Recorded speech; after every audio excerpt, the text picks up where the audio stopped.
નિધિ એટલે ધન, સંસ્કૃત ભાષામાં એનો શબ્દ થાય છે ધન, એનો અર્થ થાય છે. એટલે જ આપણા સંપ્રદાયમાં ભગવત સ્વરૂપને પણ નિધિ કહેવાય છે. કેમ કે ભક્તિની નિધિ વાસ્તવમાં એ જ છે. ભક્તિની નિધિ દ્રવ્ય નથી. એક પ્રસંગ છે કે જ્યારે દામોદર દાસથી જ્યારે સેવા ન બની, દામોદર દાસ સંભલવાળા, એમાં સેવા ન બની ત્યારે પ્રભુ પધાર્યા, ગુરુગ્રહ પાછા પધાર્યા. ત્યારે શ્રી શ્રીધરજીએ વિનંતી કરી કે પ્રભુ લક્ષ્મી સાથે પધાર્યા છે. ત્યારે શ્રી ગુસાઈજી આજ્ઞા કરી કે ભાઈ લક્ષ્મી જે કાંઈ પણ સાથે પધારેલી છે એનું બધાને યમુનાજીમાં પધરાવી દો અને પ્રભુને સાથે પધરાવી દો. એટલા માટે આપણો ધન તો ભગવત સ્વરૂપ જ છે. ભગવત સ્વરૂપ છે તો લક્ષ્મી તો સ્વયં છે, કેમ કે સ્વયં લક્ષ્મીપતિ છે. પ્રભુને આપણે શું આપી શકવાના છીએ? જેની પત્ની લક્ષ્મી હોય અને જેનો ધામ વૈકુંઠ હોય. પરંતુ એક દૃષ્ટિ માર્ગની વિલક્ષણતા એ છે કે પ્રભુ જીવ પાસે, પોતાના ભક્ત પાસે અપેક્ષા રાખે છે અને ભક્તથી માંગીને લે છે. એ જ તો પુષ્ટિ માર્ગની વિશેષતા છે.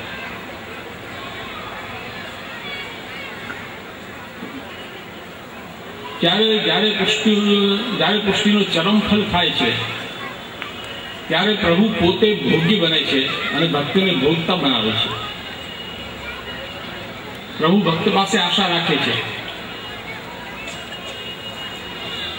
એક આશ્ચર્ય જુઓ કે ભગવત સેવાની અંદર પ્રભુ ભક્ત પાસે તમામ સેવા ગ્રહણ કરે છે. પ્રભુને તમે ભોગ ધરો ત્યારે આરોગ્ય, જ્યારે એમને કોઢાડો ત્યારે કોઢે, જ્યારે જગાવો ત્યારે જાગે. એ જ ભક્તાધીનતા છે, એ જ ભક્તને અધીન.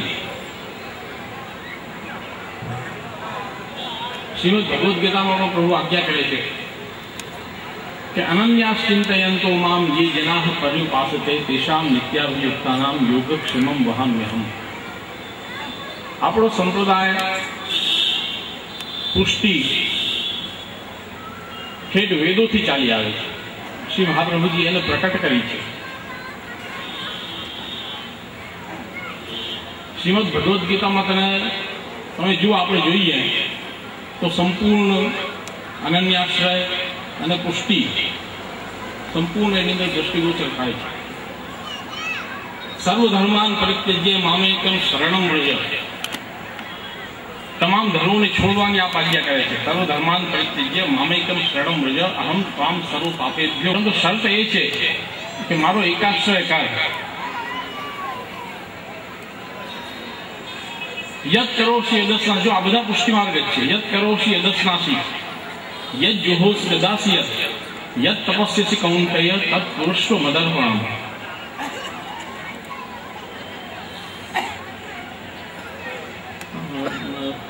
શ્રી મહાપ્રભુજીએ પણ આજ્ઞા કરી છે અસમર્પિત વસ્તુનામ તસ્માદ વર્જન માચરે. ત્યાં ખાલી એમ જ નથી કહ્યું કે અન્ન જ મને સમર્પિત કરીને લે. અસમર્પિત વસ્તુનામ યદ કરોષી યદસ્નાસી, યદ જુહોસી દદાસી. જે કાંઈ પણ કરે, જે પત્રમ પુષ્પમ ફલમ તોયમ. એક ઉદાહરણ ઉપર ઉદાહરણ મળતા આવે છે.